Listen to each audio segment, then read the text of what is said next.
You're listening to the Smart Policy Podcast, a production of the University of Tennessee's Institute for Public Service.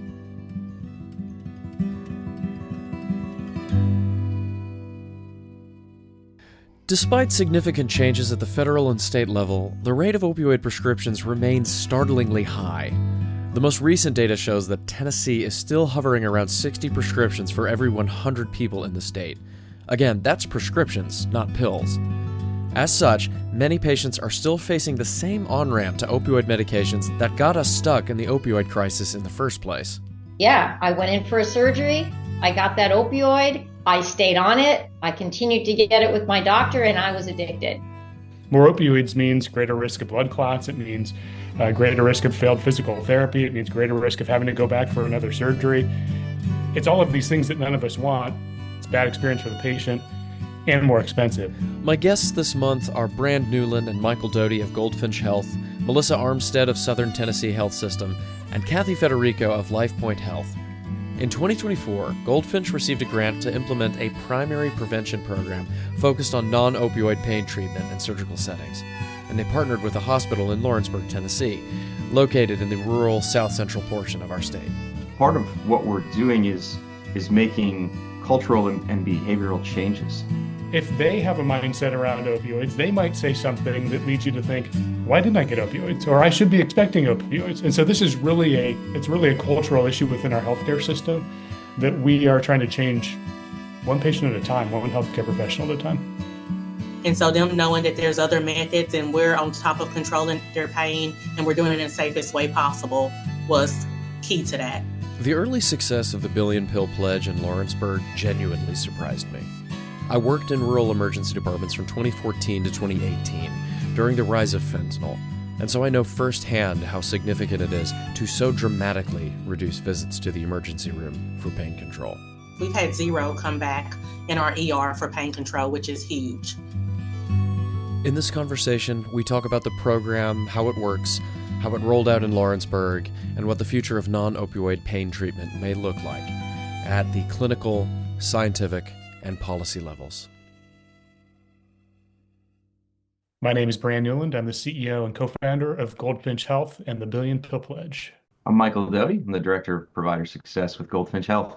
I'm Melissa Armstead. I'm the Chief Nursing Officer at Southern Tennessee Regional Health System in Lawrenceburg. My name is Kathy Federico, and I'm the Vice President of Diversion Prevention and Community Engagement at Lifepoint. To get started, can you tell me a little bit about the Billion Pill Pledge? This goes back several years, actually, to 2018, when John Greenwood and I co-founded Goldfinch Health. We saw that there was an opportunity to play a role in solving the opioid crisis in our country. And at that point, we were almost 20 years in already and saw that opioid prescribing was still playing a key role, especially around acute pain episodes like surgery. There were still far too many opioids going into patients' homes, into communities, after surgery. The good news was there was an evidence-based way to deliver a better experience for patients, better managed pain, and fewer opioids around something called enhanced recovery after surgery that had been studied for some time. It just wasn't widely adopted yet. It was one of those things in healthcare that the evidence points to one thing, and maybe the adoption is starting to happen, but it's not happening at anywhere close to the pace that you would want for yourself if you're the patient who's thinking about going through that knee replacement or that hernia repair. Sure. And so we set out to try to change that. Okay, no, that's, I think, an interesting point. There's plenty to discuss there. But opioid prescriptions, especially in a state like Tennessee, are still pretty high. I think we're at close to, it is now, I think, under 60 per the last numbers I saw, but it's 60 prescriptions per 100 people, something like that? That's correct. Yeah, 60 prescriptions. The first time I read that data from the CDC, I was thinking pills. Right. And that was enough. That was plenty. But it's 60 prescriptions. I think the most recent data was 58.6 prescriptions per 100 residents in the state of Tennessee, which places Tennessee 46th out of obviously 50 states. So not great. Right. Not great in terms of the opioids dispensed in the state. Plenty of work to do. So that's really the motivation here, is to decrease the tap, is to shut off the tap.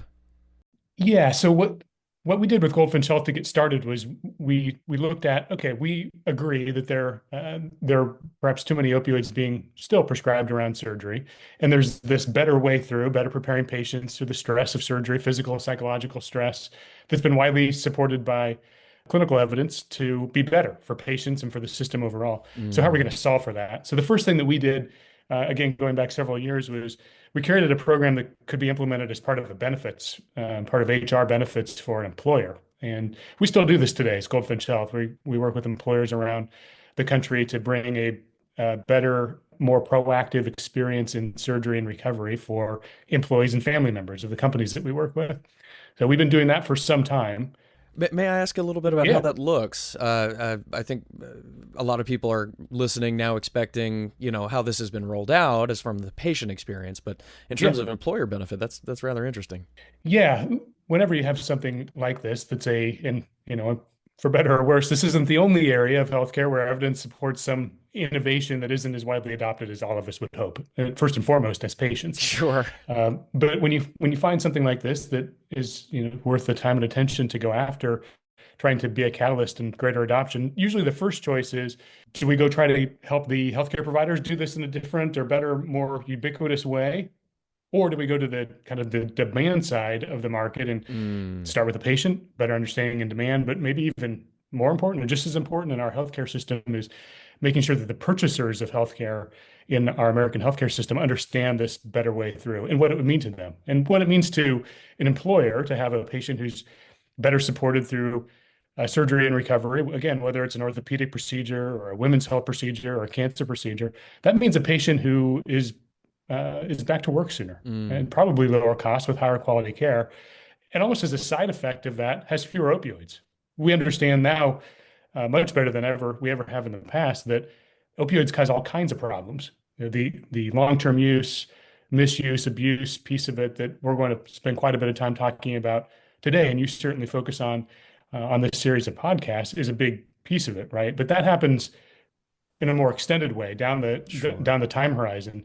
In the shorter period around surgery, more opioids means greater risk of blood clots. It means greater risk of failed physical therapy. It means greater risk of having to go back for another surgery. It's all of these things that none of us want. It's bad experience for the patient and more expensive. So that's really what we're taking to the employer community and building understand and demand for it. And we've been doing that for some time. But back in 2022, the opioid settlements started to become a thing that was happening, right? We'd all read the news about what was happening with these large lawsuits, but that at that point it started to become real. Right. That there was going to be funding to support prevention, treatment, recovery, harm reduction, broadly speaking, type programs throughout the country. And we had an opportunity to present through a series of conversations, present our program in the state of Iowa to the Attorney General in the state of Iowa. And they liked the idea of a prevention program, and a prevention program that started with rural communities and how we can help hospitals in those communities, or critical pillars of the community, to implement enhanced recovery, opioid minimizing, better approaches to pain management supported by the data and good for everybody. And they liked that idea, and we went to work on what became known as the Billion Pill Pledge program, starting in Iowa. Okay, wow. Interesting. That's not the first innovation that started in the Midwest and then immediately came to the Southeast. That's for example, I'm thinking of syringe service programs for HIV prevention, but that's a separate topic, of course. It was interesting to hear you also frame that as getting people back to work, and especially in rural contexts, we know that when opioid prescriptions go up, it can negatively impact labor force participation, which is on average a little bit lower in rural areas. In terms of how this relates to the background in Tennessee, and I'm sure we can cover this from another perspective, what was so attractive in that way about implementing this program in the area of Lawrenceburg? I think when you look at just 30,000-foot view, just Lifepoint as an entity as a whole, as Brandon mentioned, we were able to help one of their hospitals implement this program in Iowa, and they saw the immense value that this program had in Iowa, and Lifepoint as an entity, and thanks to Kathy and her colleagues, we're able to make some introductions here in Tennessee once we were given a grant at the Opioid Abatement Council. And there wasn't necessarily a rhyme or reason for why we chose Lawrenceburg first, to be honest, I'll give all the credit to Melissa and her teams there because they were the first ones to raise their hand, realizing that this type of program could have such an immense benefit to not just the hospital, but the community that they serve as a whole. And so that's really what led us there to be the first hospital to launch this program in Tennessee. Okay, now that's good to hear.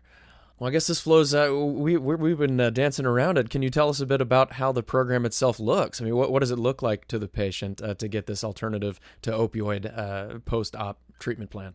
Yeah, so as Brand really mentioned, we take an approach using this core pillar of enhanced recovery after surgery protocols, and we really help hospitals to implement some basic practices and principles that are, I'll say, somewhat easy to stand up. Nothing within healthcare, I'll say, is easy to do, but somewhat simple to stand up that have really big returns on the back end. So a lot of what we do is helping hospitals to understand the benefits and the values and how to implement this within their health system for their patients and the communities that they serve. And then the other portion of what we do is almost counter detailing in a sense of talking about what does conscientious opioid prescribing look like? What do experts really recommend prescribing look like after surgery? And not just saying, well, we can only prescribe X amount, but figuring out using evidence-based practices of how we can provide better pain management to patients, relying on really good science to do so, which ultimately is just going to lead to less opioids being prescribed after surgery. So that's really the first part of what we do is how do we operationalize this and stand this up and make sure that this is going to be successful within a hospital and within a community. The next part and some of the most fun stuff that we get to do really benefits the patient. So we provide what's called a prepared for surgery toolkit to the patients themselves. Every patient that goes through the program is given one of these. And inside that kit, it looks like a little lunchbox, are a bunch of things that are going to help optimize the patient for surgery, prepare them for surgery, as well as help them to recover, all based on really good science. And that's given directly to the patient. The last part that we do, and we really like to think of ourselves as, a last mile carrier in a sense of really helping the patients for that last mile of recovery. And that's where our nurse navigators come into play. Every patient that goes through our program is given a Goldfinch Health nurse navigator. These are registered nurses. They all have operating room background experience. They're fantastic in what they do. And they're really there to be a support system for the patients. And in today's care and how it's structured, there's really a gap that exists. The standard of care today is you go in, you have surgery, and the surgeon repairs what they need to repair or fixes what they need to fix, which is so awesome about surgery in itself. It's so finite. But then afterwards, you're discharged from the hospital, and usually you go back and see your doctor 2 weeks later, where nobody's really reaching out to you necessarily within those 2 weeks. You're left to navigate recovery on your own. And so that's for our nurses really filling that gap in care and that void, helping the patients to understand what effective recovery looks like, letting them know that it's okay to alternate your ibuprofen and Tylenol. Those are two separate drugs that are metabolized differently within the body, but are more effective at treating your pain than an opioid. We're not here to undermine your pain or what you feel is pain or undertreat your pain. We're actually going to rely on really good science to treat it better. And that's really the catalyst of our program is these nurses helping patients through their recovery journey. No, I'll say the last thing that we do is we do want to provide actionable data back to the hospital. And we do that through collecting prescribing information, patient-reported data on prescribing information and consumption information. Right now, obviously, everybody can know how much is being prescribed after surgery. Doctors know that. PAs and nurse practitioners know that. Hospitals know that for the most part. But what they don't know is how much are being consumed. And what we've learned through this whole process and what's backed by research too is that overprescribing can still be a challenge in a lot of communities today. There's a study out of the University of Michigan that showed 27% of opioids are utilized in a prescription. Only 27%. And so we provide that level of detail back to the hospital, asking patients how many they were prescribed. Our nurses will ask patients how many they were prescribed and how many did they consume. And we'll provide that data back to the hospital to allow them to make more informed clinical decisions when it comes to caring for their patients. So not only looking at some additional pain treatment methods, but getting some sort of metric that's actionable for prescribers to consider how many opioids they're writing in the first place. Because, what are the data showing that 60-70% of people get their first dose of opioids from a friend or family member, probably from situations like this, I imagine, like you described, where they're only using 27% of their script. That's exactly it. You're exactly right. And inside of that lunchbox is actually a drug deactivation pouch that allows any unused opioids to be safely disposed of within the comfort of their own home. Drug take-back days and drop boxes are fantastic and necessary, but there's challenges in them, and you have to know when they are, you have to know where they are, and you have to know how to get there. And often that last one we take for granted, especially when you look at rural communities. And so this allows patients to dispose of their medication as soon as they're done taking it, to avoid the potential for misuse and diversion down the road, because it still happens today. Sure. It's not necessarily talked about all the time, but it is still a challenge today. And we have those conversations on a regular basis with our customers and clients today. No, and from the world of recovery, we hear this pretty frequently, that there's plenty of pills still out there. I'm curious, so the nurse navigator position, that's probably not the first thing they notice, but I think is probably a punch above the weight component. It's amazing how much patient education can do. Is this a telehealth or an in-person or a hybrid type of service? It's a telehealth service, so the conversations are either over the phone or in a safe manner done via text message, all in a HIPAA-compliant fashion. We have the ability now to actually have phone conversations in over 300 languages, which really enables us to help all patients from all backgrounds and demographics. Okay, fantastic. So how has this looked in Lawrenceburg? What's the rollout looking here? So I will say the rollout went pretty well in Lawrenceburg. Michael did a fantastic job of coming in and communicating with our providers, our anesthesia team, and with our surgical team to just make sure that they were prepared. Realized really quickly this is what's best for our patients. We do have a high population of patients struggling with narcotic use here, so it was a no-brainer for us. Okay, yeah, that makes a lot of sense. It sounds like, I like how you put it, Michael, that Melissa, you and your team raised your hand. So it was, can you tell me a little bit about what the thinking went there? I mean, I know you did. I mean, you were clearly aware of the issues in your community, but I'd be curious to know about how some of those conversations went. So for us, we had a mixed breed of providers, right? So we had some that were already invested in the enhanced recovery efforts, and some still just needing education to know the benefits of it and what that looked like. I think with Michael's team coming in and just explaining the ins and outs and how that wouldn't impact their workflow really was instrumental in getting everyone on board. Yeah, workflow for providers is definitely an important consideration. And I'd go as far as to say a lot of patients don't realize workflow and documentation burden is a significant consideration. So there isn't a disruption of that, then, it sounds like. No, it's been seamless with our current practices. So the things that we have in place, we have joint camp that we have our patients. So the bulk of them go through their orthopedic patients. So they go through a joint camp process to where they learn about the procedure.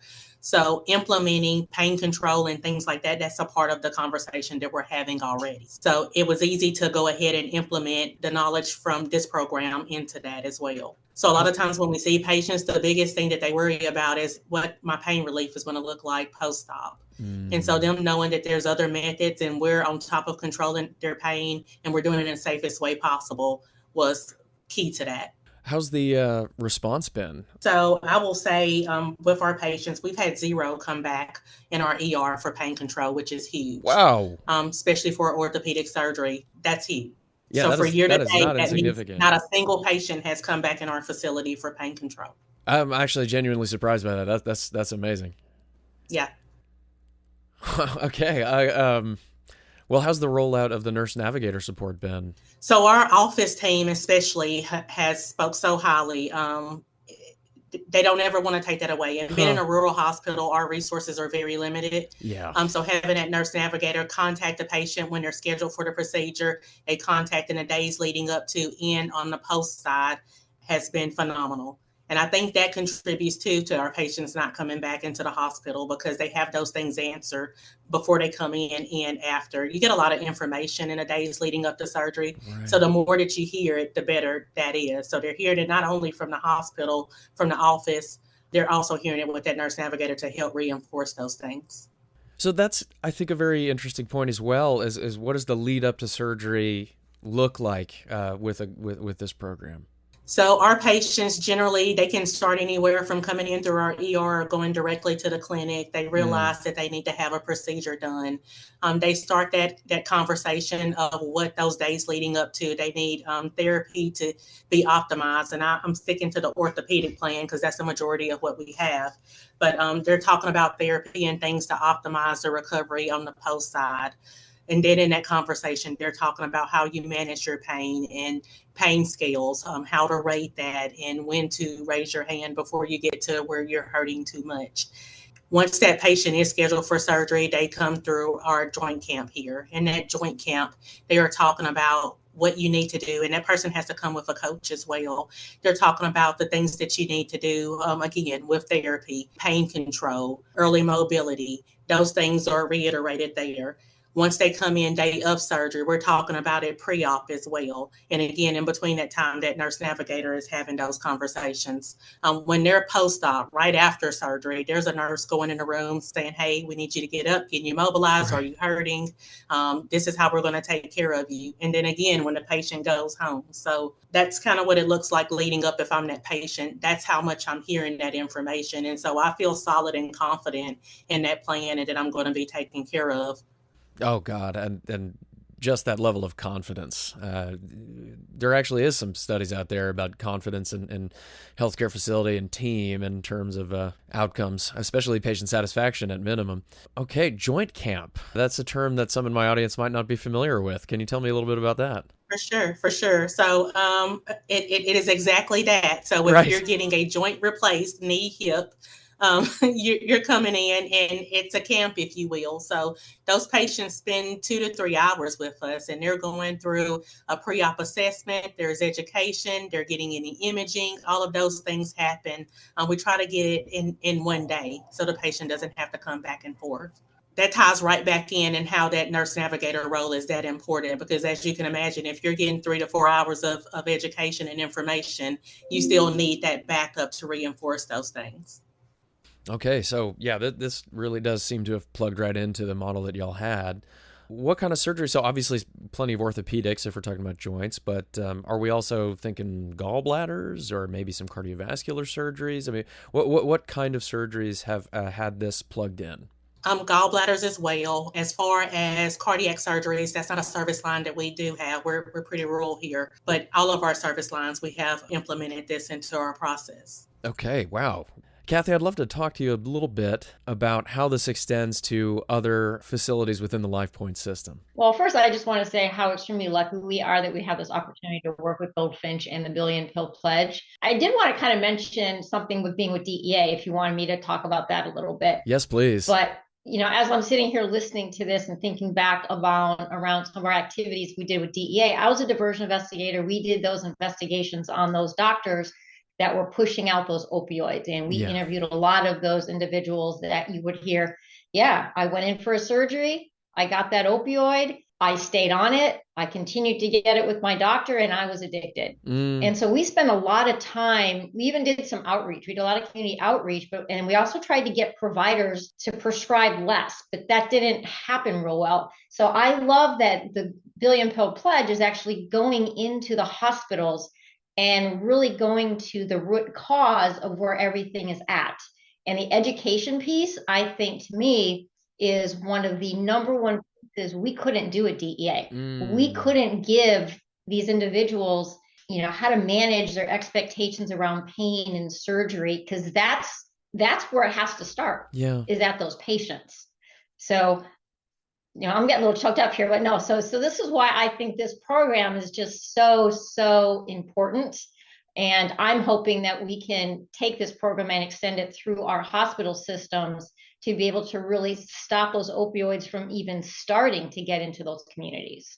Because at the end of the day, that's where it has to start, with the patients and that prescription.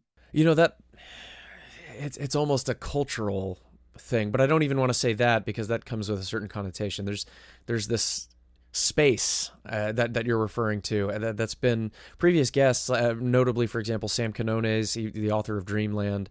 We've had him on talk about this, that there's something about that expectation, getting it to at the patient level of what we see as these sort of difficult, these areas of life that are difficult to assess from any individual component, be it law enforcement or healthcare, et cetera. And you're also really flipping, there's a pill out there for everything. And Yeah. we have for a long time said, oh, take your Fred Flintstone vitamin or take your Tylenol. This will help you feel better. And so now we're kind of flipping that around is, yeah, you're going to have a little bit of pain, but here's some alternatives to that. And it's that education that they really need. That's my little 2 cents from a prior DEA perspective. No, sure. I think that's interesting. And DEA, I mean, y'all get some of a global perspective. We had on Special Agent Carl Colder before, and he had seen some stuff in the Caribbean and down in South America, and there is definitely differences in cultural expectations with pain around the world, and even within this country as well, and in different areas of the country. And yeah, that's an interesting component of it. Interesting to see you focus on that as well.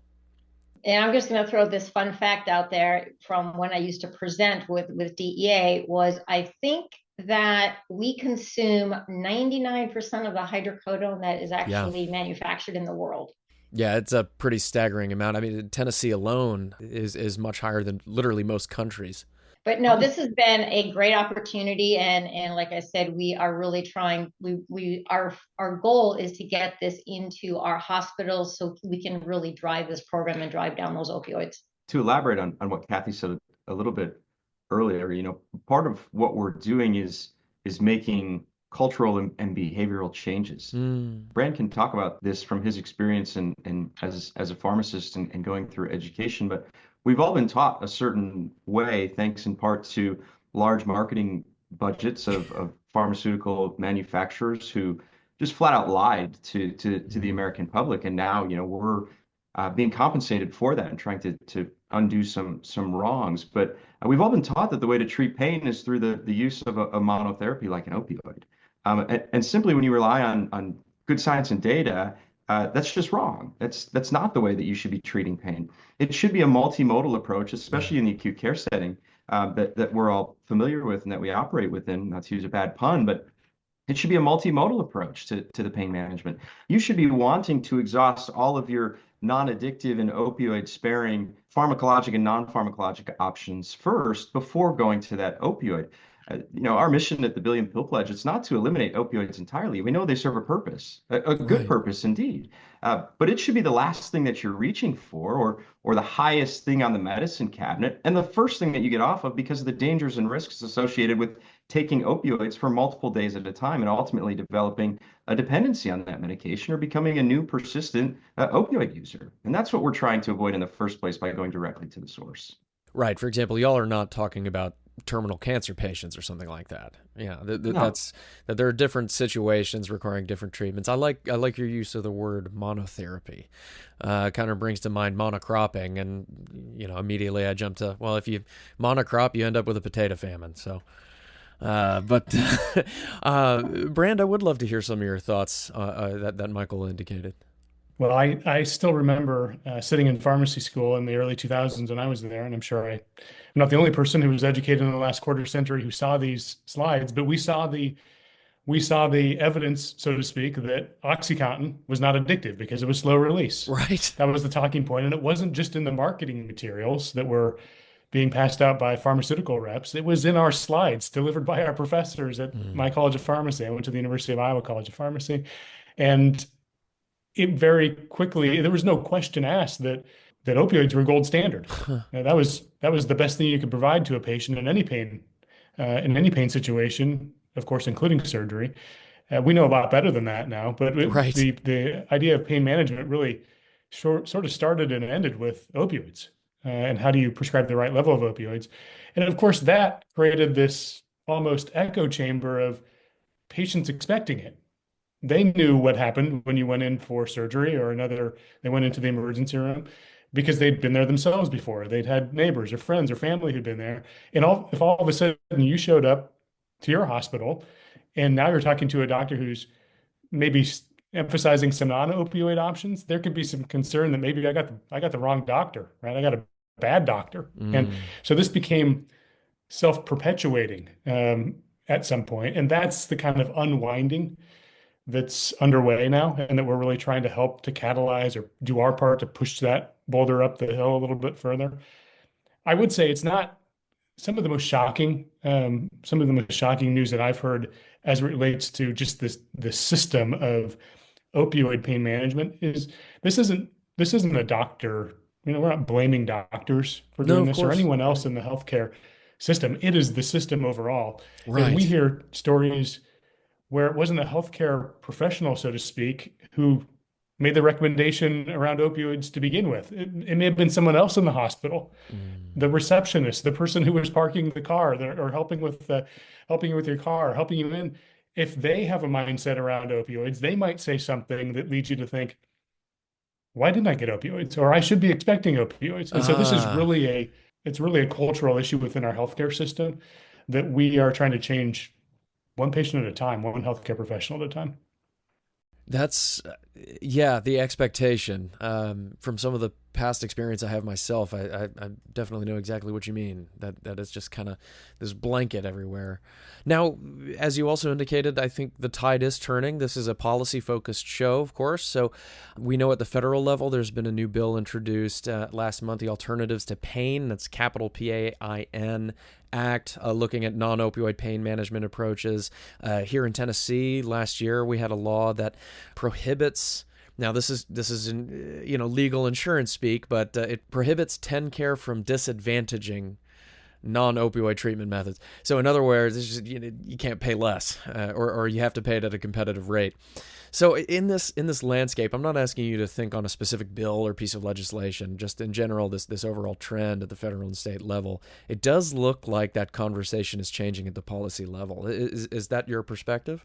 Yes, these are all fantastic. There was also the No Pain Act that went into effect this year. It was passed a couple of years ago, which is again, that's at the federal level, but related to reimbursement for non-opioid alternatives. Fantastic. We need all of these. We need all of these policy solutions, and we need science as well. There was news just last week about the first newly approved pain management class in 20 years. Right. That's great news. We need every option we have to help in this changing, pushing back the tide. We've made great progress. There's a lot of work to do. There's certainly a lot of work to do with the way that opioids are prescribed, and the policy and the science. All that's going to help. So Jornavix, all right. Non-opioid, non-addictive. The fact that it's the first in the class is probably the part that gives me the most optimism. Oftentimes that's the beginning of the innovation, not the end of the innovation, right? So Right. it's a new opportunity to treat pain in a different way. And that's great. We need options there because there are certain patients who they can't take ibuprofen, either because of a comorbidity that they have, or the procedure that they have may mean that they can't take ibuprofen, or maybe they have a reason they can't take acetaminophen. So we just need, the more that we have in the armament, the better. Yeah. Jornavix, it's directly inhibits signals on the pain pathways in the nervous system, which is, that's quite an innovation. All right. So always our last question is, and this probably is already answered by the conversation we just had, but are there any policy levers you'd like to see flipped? I imagine, based off the conversation we just had, more in the direction of making sure that alternatives to opioids are available. Well, I offer some thought here. So one of the big levers in healthcare over the last decade plus has been quality measures as an incentive towards adopting certain changes. And we've seen that in many areas, both on the health plan side and on the provider side.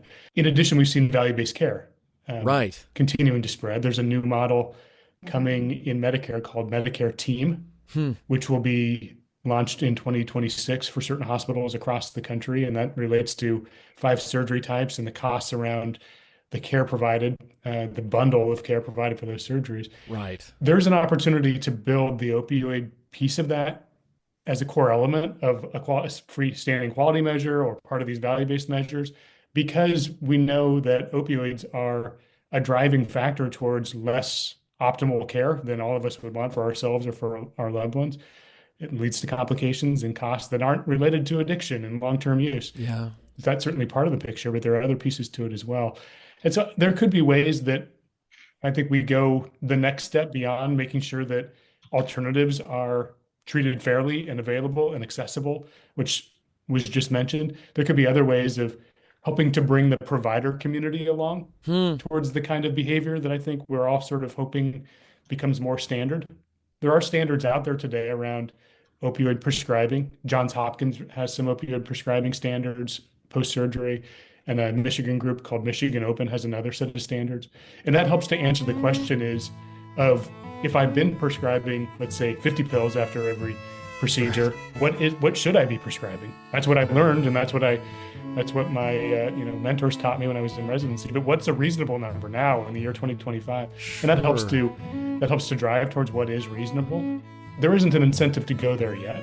And there could be some incentives to go there. I think it could be created in the future. Actually, the chair of our Opioid Abatement Council, himself an addiction medicine clinician, has mused about a similar idea. I'm also going to throw out, I think, Brand, you and me could talk about bundled payments for an embarrassing length of time. So I'm glad you brought up bundled payments. Well, another day for sure, because you just sparked an idea in my head. I wonder what a bundled payment for, say, peer recovery support might look like post-discharge from an overdose. That literally popped into my head as you were speaking, so Interesting. I'm going to thank you for that. Yeah. All right. Well, thank you all for joining me on the Smart Policy Podcast. I really appreciate it. Thanks, Jeremy. Thank you. Thank you. Thank you.